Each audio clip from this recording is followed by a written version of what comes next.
Hello students, today we are going to learn NFA, non-deterministic finite automata. In deterministic finite automata, if there is a state Q0 and you put an input W, you reach a definite state Q1. But in NDFA, if there is a state Q0 and you put input string W, you may reach Q1 or Q2 up to N. So in NDFA, if Q0 is a state और आपने कोई input symbol दिया तो उसमें आप Q1 पे भी पहुंच सकते हो और Q2 पे भी पहुंच सकते हो. ऐसे कई सारे स्टेट्स पे आप पहुंच सकते हो.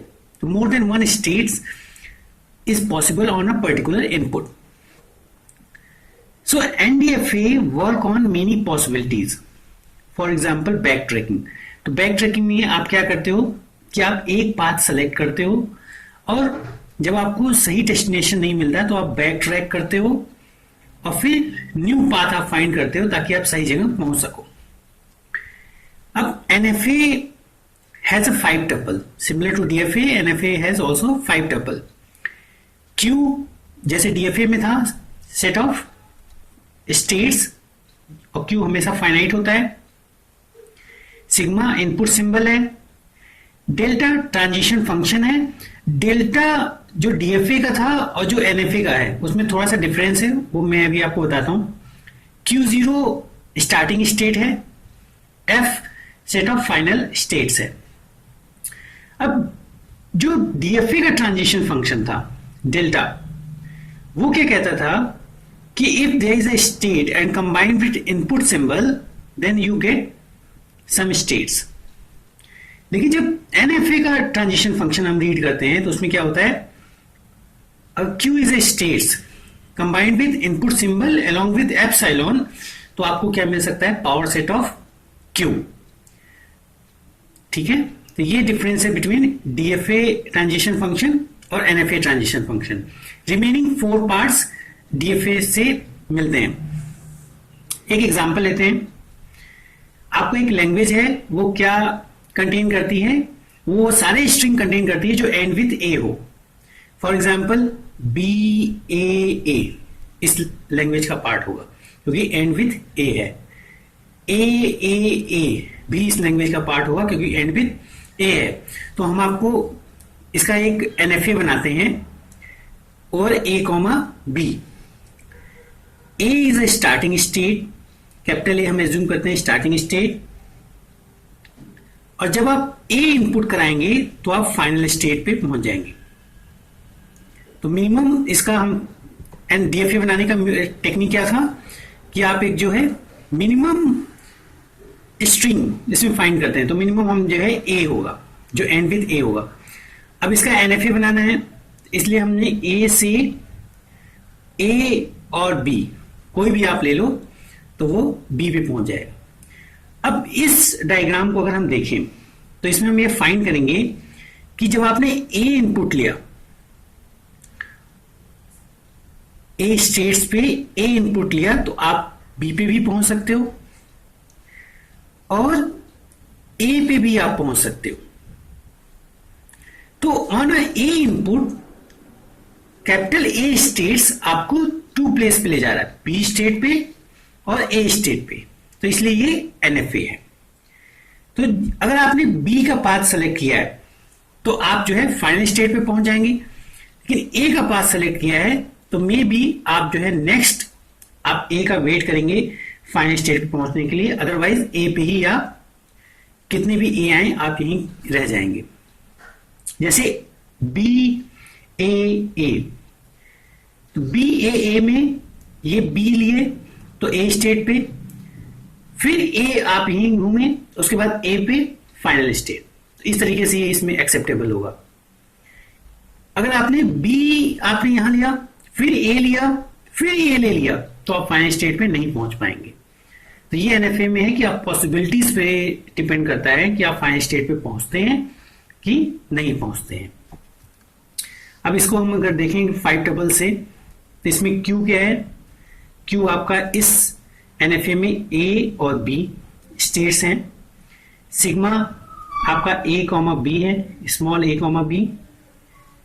Q cross sigma, Q cross sigma क्या होगा? वो होगा या तो ए में ए आप इनपुट कराओ, ये कॉम्बिनेशन हो सकता है। ए में आप बी इनपुट कराओ, ये कॉम्बिनेशन हो सकता है। बी में ए इनपुट कराओ, या बी उसके बाद बी में कुछ भी नहीं है, 5 कोई हमने इनपुट नहीं लिया। और इसका पावर सेट 2 की पावर क्यू, क्यू का पावर सेट क्या क्या बन सकता है? ए, बी और ए कॉमा बी। ठीक है, पावर सेट में 5 ही होता है नल, तो उसको हम यहां नहीं लेंगे। तो जब ए में आपने ए इनपुट कराया तो पॉसिबिलिटी क्या है? आप ए पे भी पहुंच सकते हो, ठीक है, और आप बी पे भी पहुंच सकते हो। इट्स मीन आप कहां पहुंच सकते हो? आप यहां नहीं, आप जो है ए और बी में आप पहुंच सकते हो। That's why it is NFA. तो एनएफए में हमने देखा कि जो ट्रांजिशन फंक्शन था वो क्या रिप्रेजेंट करता है कि वो इनपुट सिंबल और एप्सिलॉन के कंबाइंड होकर के उसके पावर सेट में जा सकता है। एक और एग्जांपल लेते हैं। If there is a language L जो एक्सेप्ट करे स्टार्ट विथ ए,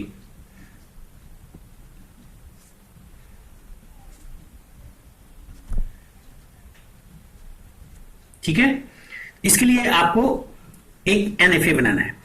एक इंपॉर्टेंट आपको पॉइंट में नोट करा दूं, एवरी डीएफए इज एनएफए। ये इंपॉर्टेंट पॉइंट है, एवरी डीएफए इज एनएफए। तो इनकेस आप डीएफए बनाते हैं तो बाय डिफॉल्ट वो एनएफए रहता है।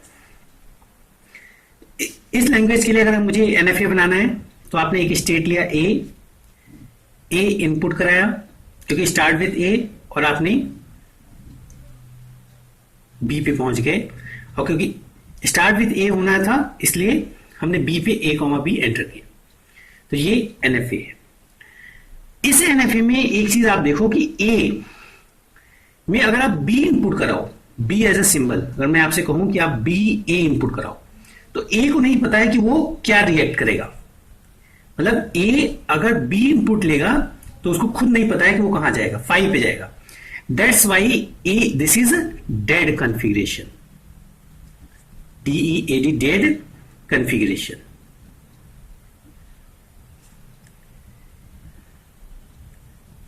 ठीक है, तो ये क्या है? डेड कॉन्फ़िगरेशन है। और ये जो डेड कॉन्फ़िगरेशन है ये आपको एनएफए, जो भी आप इस तरीके से आप अगर डीएफए अगर आप एज्यूम कर सकते हैं ये डीएफए है, बट ये कंप्लीट डीएफए नहीं है क्योंकि इसमें एक डेड कॉन्फ़िगरेशन है। दैट्स वाई दिस डीएफए हम इसको एनएफए में कंसीडर करते हैं। अब इस डेड कॉन्फ़िगरेशन को अगर हम मुझे रिमूव करना है तो हम एक क्या बना, इसका कंप्लीट क्या बनाएंगे? एक स्टेट होगा, एक न्यू स्टेट आप लोगे डी, ठीक है, और उसको आपने इनपुट कराया बी। प्रीवियसली आपका ए था और आपने बी, आपका फाइनल स्टेट था, उस पर आपने ए कॉमा बी लिया था। और इस डेट कॉन्फ़िगरेशन को आपने चाहे आप ए दे दो या बी दे दो। अब ये कंप्लीट डीएफए है और एवरी डीएफए इज एनएफए, तो ये एनएफए भी है। अब ये जो स्टेट आप न्यू ने आपने बनाया है और इसको क्या किस लिए बनाया है? क्या कि डेट कॉन्फ़िगरेशन रिमूव कर सके। That's why this state is known as trap state. तो ट्रैप स्टेट क्या होता है? एक ऐसा स्टेट जिसमें आप इनपुट लेकर के आप कितने भी सिंबल्स यूज कर लो, आप कभी भी फाइनल में नहीं पहुंच सकते। That's is trap state. So this is NFA, complete definition of NFA. Thank you.